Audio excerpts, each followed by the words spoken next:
Gabe Paulson.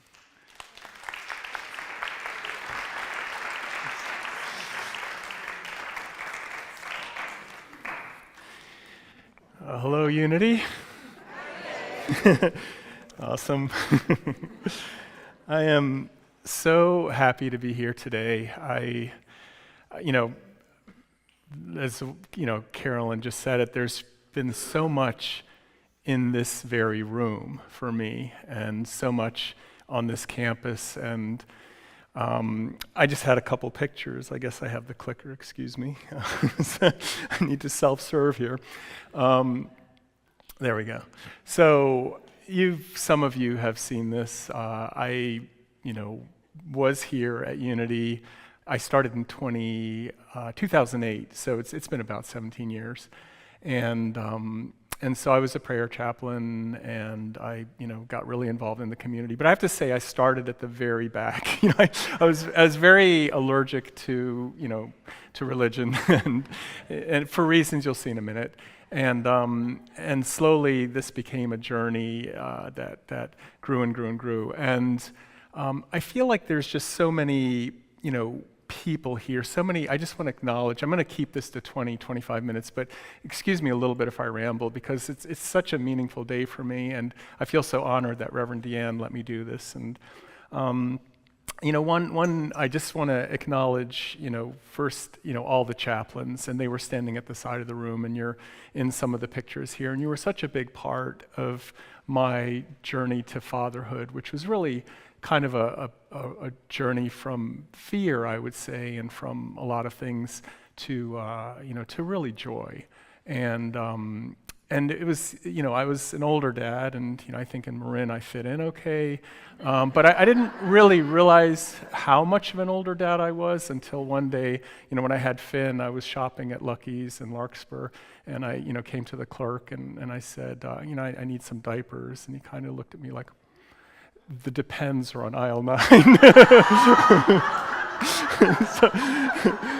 And whenever I go to the canal or the more Hispanic parts, they're like, "Oh, Grandpa, Grandpa." So okay.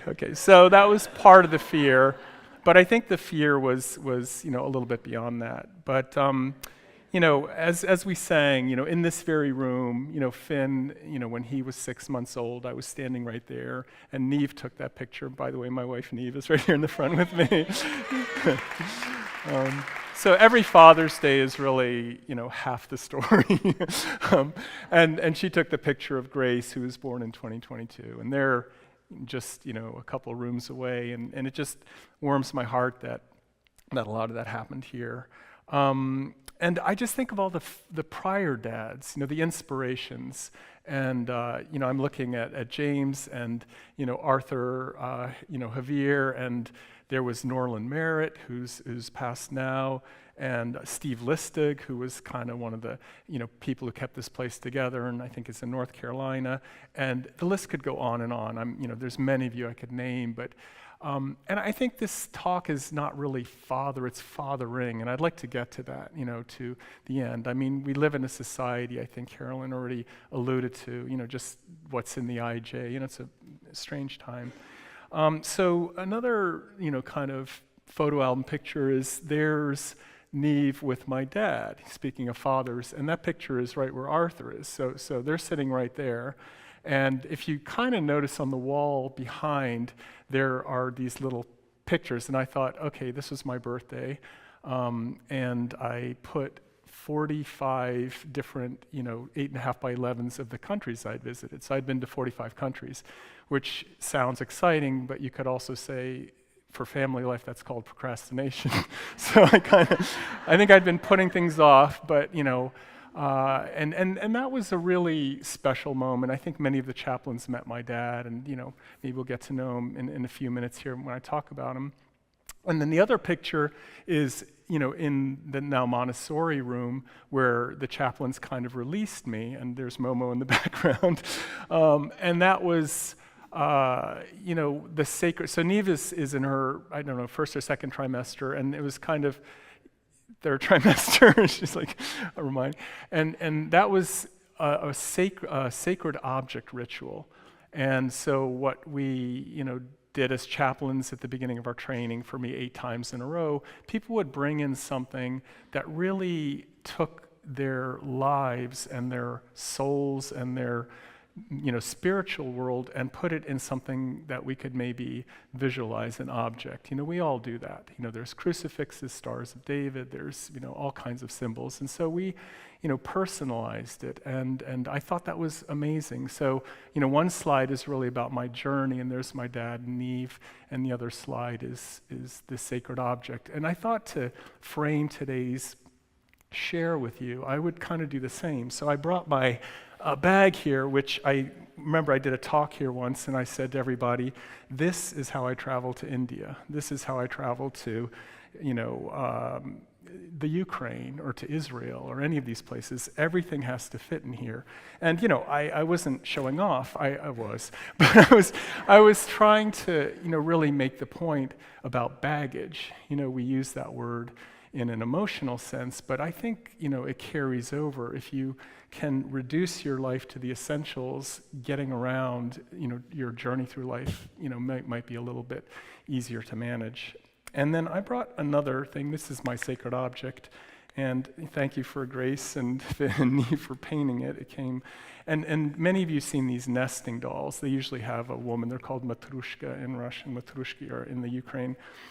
And you open it up, and there's a doll inside, and then you open this up, and there's a doll inside, and it feels like I'm going to try to take your money now. And you open up another doll, and there's inside. And what really interests me is this one.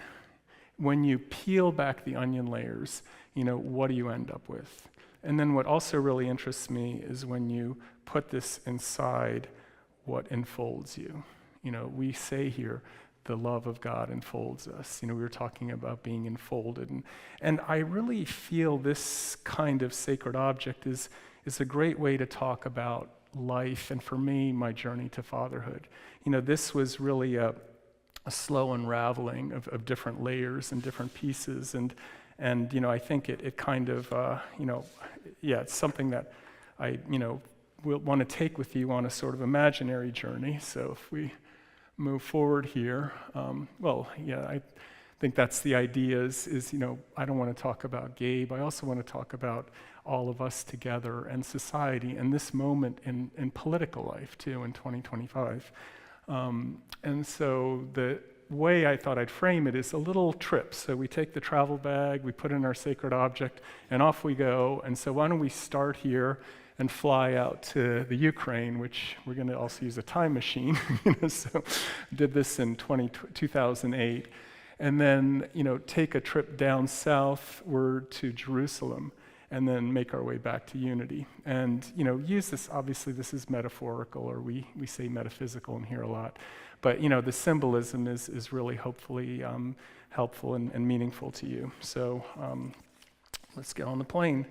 So I guess the one other thing I wanted to say, about my daughter is, speaking of these shells, I remember, like you saw how cute she is in the picture, and I had this notion that, these squishmallows, you just have these beautiful little kids, and I remember one morning, like, waking up and waiting for her, and, what do I hear from her room? Gabe Paulson.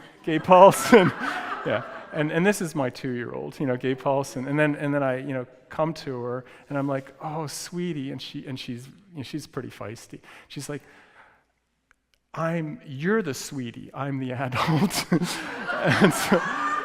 and I really feel like kids start this game early. That who's the inner child, who's the outer adult, where's this role play? So, I guess, she's the adult and I'm the sweetie, so we kind of moved through that. But anyway, let's start our trip. So off we go, and so this is a picture of my dad, and he's by his father's grave. So his father is Alex. My dad is Sieva, is the Russian, Ukrainian, whatever, and it was turned to Paul. And I took this picture when Neve was in her 3rd trimester. And I think what I was really trying to do was to also manifest a kind of, lineage, a family portrait, which had a little bit of a metaphorical meaning. So there you are taking a picture of your father by his father's grave as you're about to be a father. So, you can see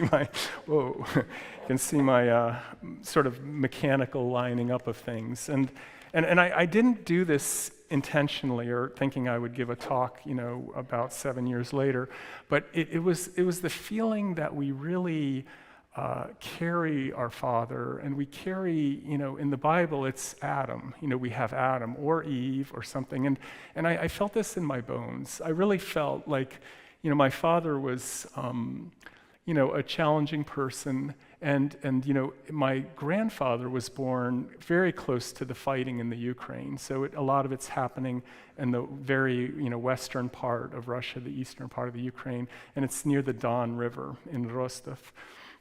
And he was a soldier. He was in the military, and his 3 brothers were all killed in the Russian Civil War. And then he took his wife, and they fled, and they had their first daughter, Larissa, in a dugout in Turkey, and she died of a scorpion sting. And it's like watching a really tragic movie. And I kind of thought, actually today, I talked to Debbie, I'm like, Debbie, you keep it funny. You make them laugh, I'll make them cry. So, but I don't want to go too far into that. But I think you get the sense, and many of you have these stories. Maybe it's a Holocaust story, maybe it's an alcoholic mom or dad, or we all walk with our karma. We all walk with this. With these legacies. So to me, this picture was a way of acknowledging and also putting on the screen my own projections. What do we project onto our parents? What do we internalize from our parents? And I really wanted that moment, to happen. And so anyway, and my grandfather, it was a very difficult marriage, and my father, there was, violence at home, and, there was just a lot. And it was also, near a beautiful monastery, Pachayev. I went there, and, I was raised in the Russian Orthodox Church, and, it's very much in the news now, and it's also a political force behind the fighting. And so I really, for me, it was an unraveling, like fatherhood. I'm like, am I going to be like this guy? Am I going to be, what kind of a dad am I going to be? And it was quite a process, and I did involve him in every step of the way, but it was sometimes with mixed feelings. And so there's a picture of his dad, to put a little more context. And he was, my dad is on the right, obviously, and that house is about a mile from the White House. So it's in Washington, D.C. on Newton Street. And, I went there, and I took my dad, and he took me a mile from that house. So when they fled, Russia became the Czech Republic, became Munich, became Virginia, became Washington, D.C., so they're refugees. He took me to the house, and he basically pointed to this porch. We were just sitting there, and he said, that's where I had my mental breakdown. So, yeah, that's a hard one for me. He's 18 years old, and they put him in St. Elizabeth's. And so it was really 4 years later, and he's in the Army. And, we know the Army is a halfway house for a lot of people. So anyway, it was interesting just to kind of see what was going on, behind the grave, that I had taken him to visit. And he was really doing his best as a son, and don't we all? And I have that saying by Jung there, nothing is stronger, influencing a child stronger than the unlived life of the parents. And I think that's part of where the dolls come in, because we don't know, the nesting inside. And so I think, his father really wanted, he had certain dreams, and they were all crushed.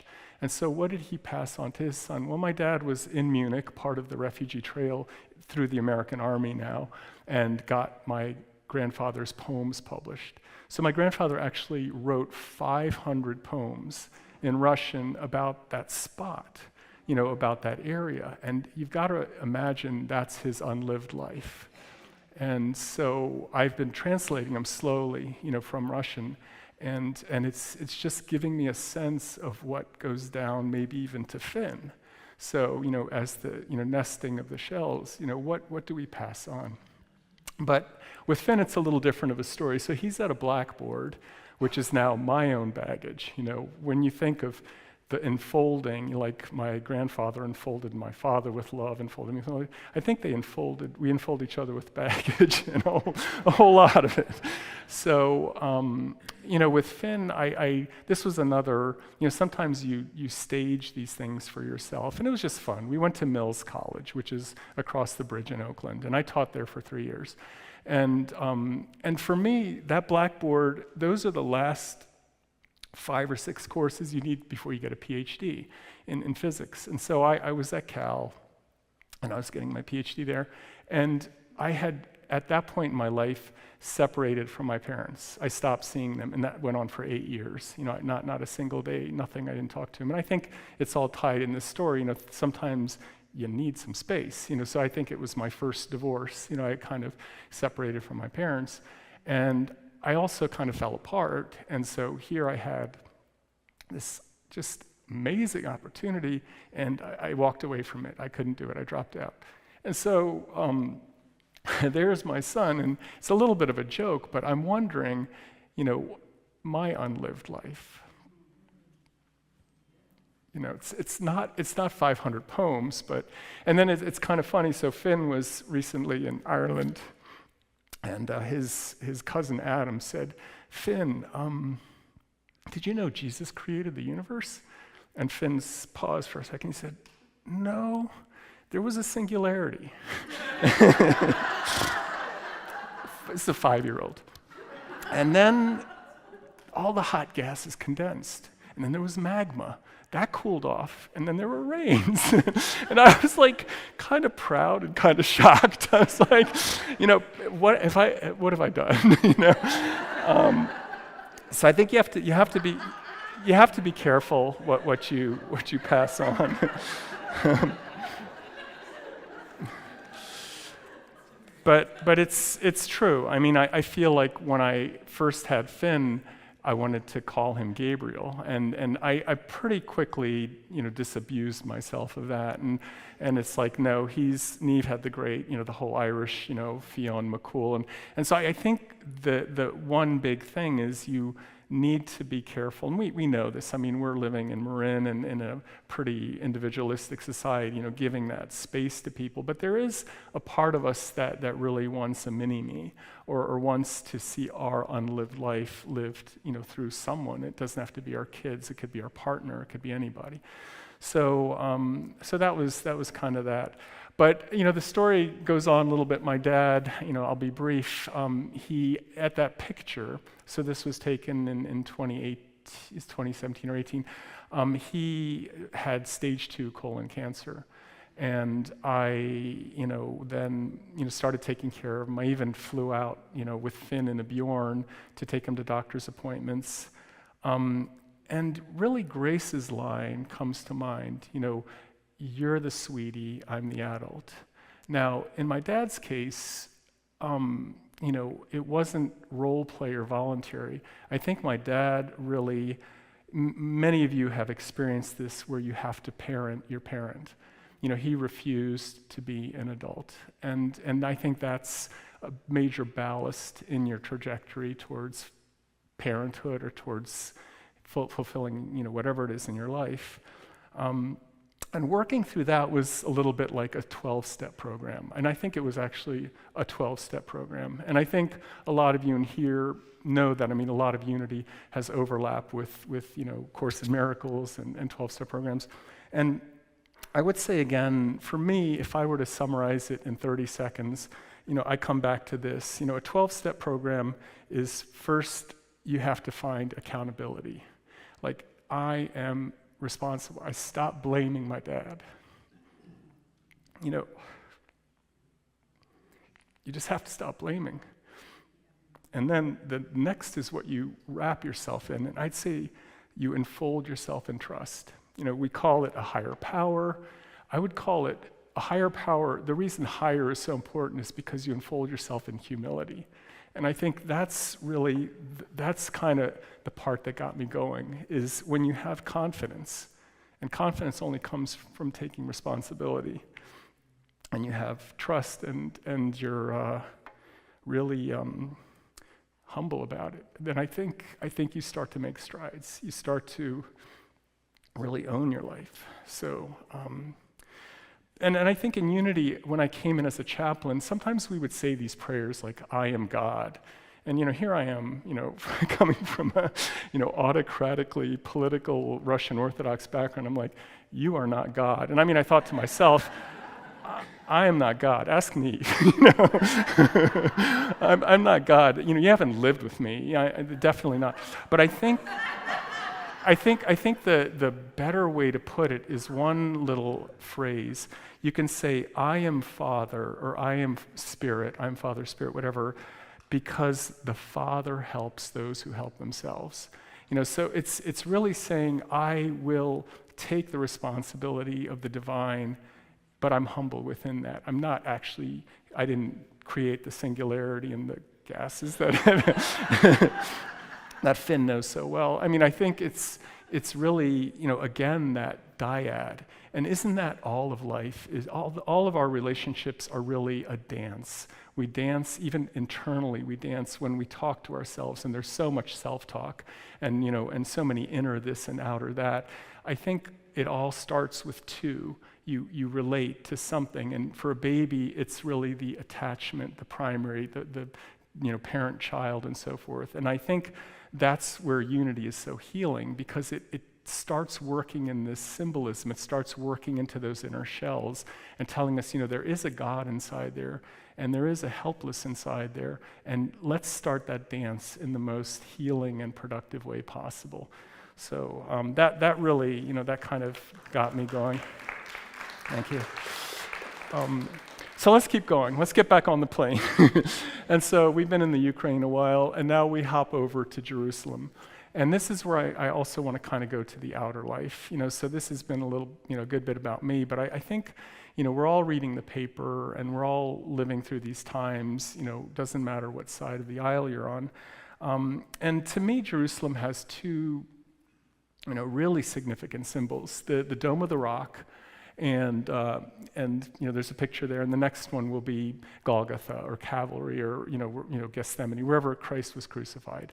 And I think when it comes to fathering, as today's theme, those are really the DNA of Western culture. The Judeo-Christian, Muslim, in a way we have, and I think feminism has labeled it aptly as patriarchy. But whatever it is, there's a part of us that is asking these questions of the big, the higher power. We're trying to relate to the higher power.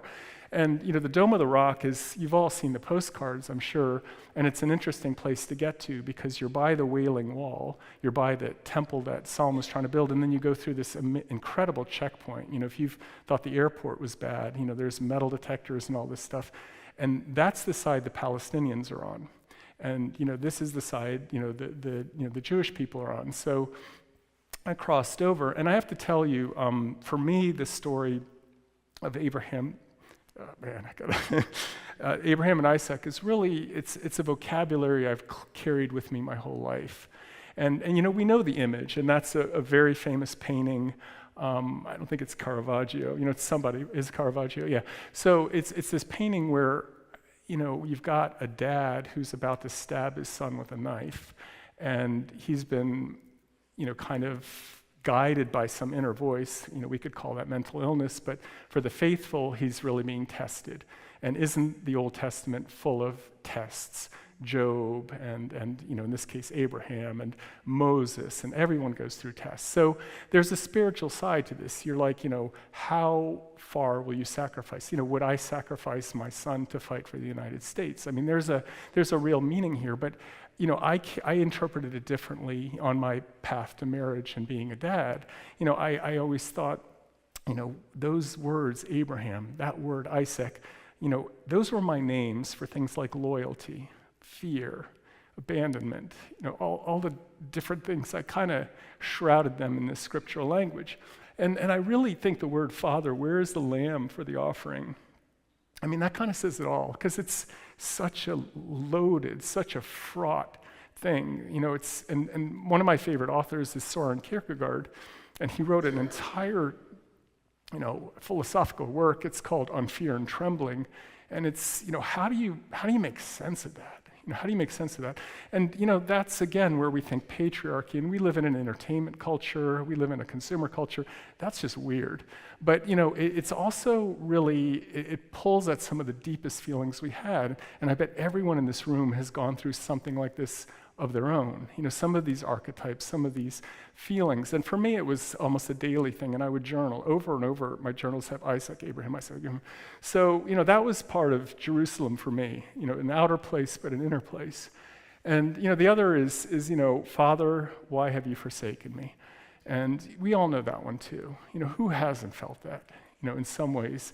I mean, life is we're in this warm room, in this intimate space, but how much of life is really where you feel forsaken, and hopefully not a lot, but I think we do go through that.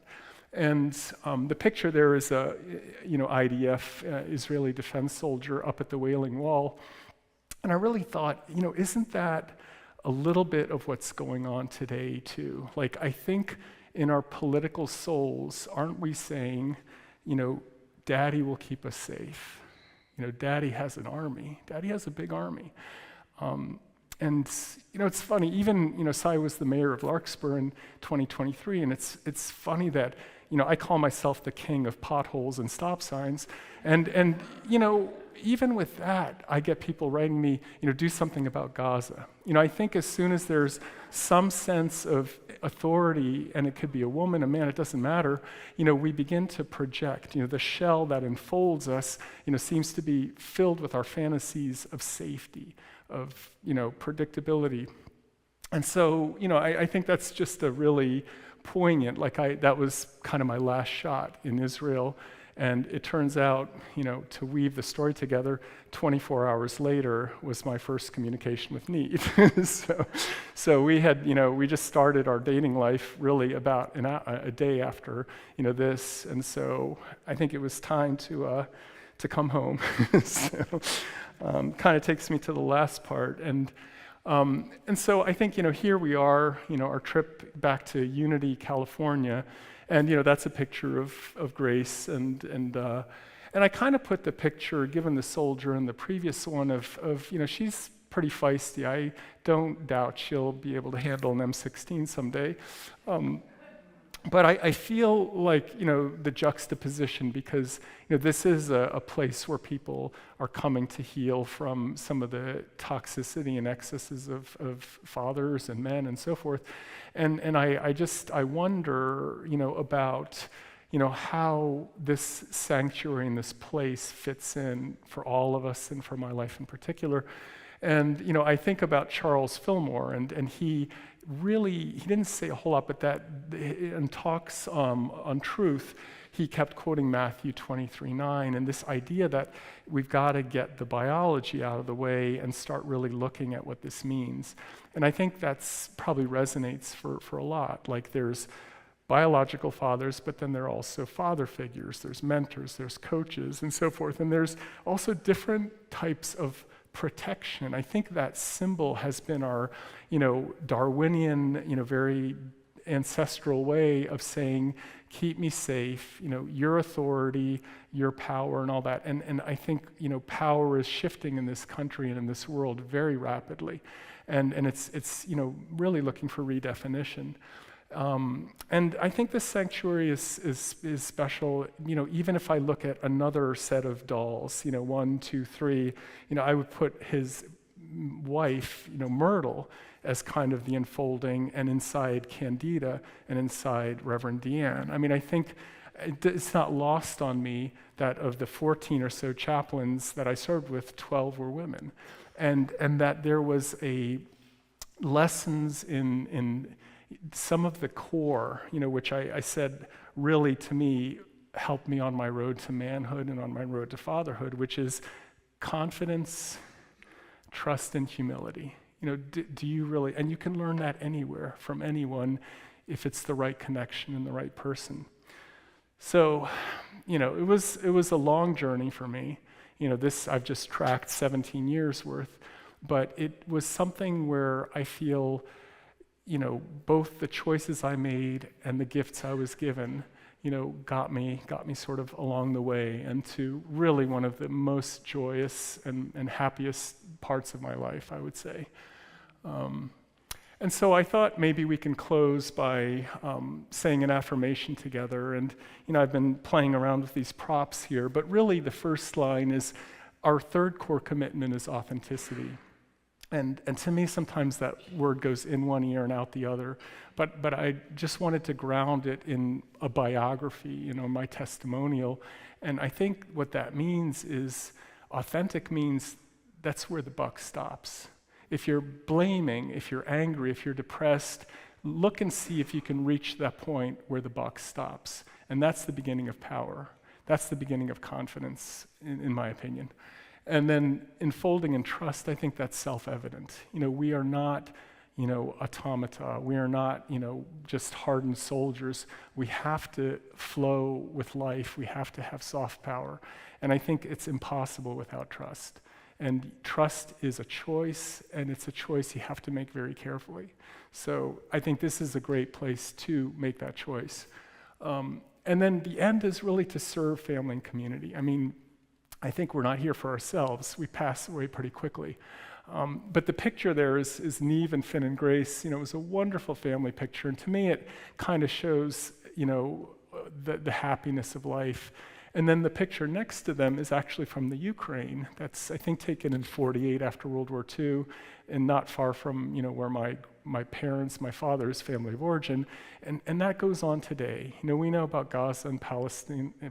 We know about the fighting in the Ukraine with Russia. And I chose those very specifically because of their political echoes.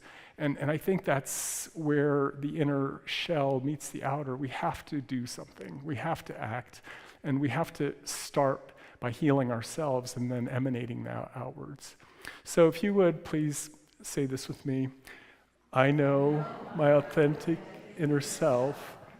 I am enfolded in trust and serve in my community. And then lastly, we say it every week, but if you can just think of the way we live in this thing called identity, and with all its mirrors and echoes and so forth, let's just say the power of God protects us. I am the power of God.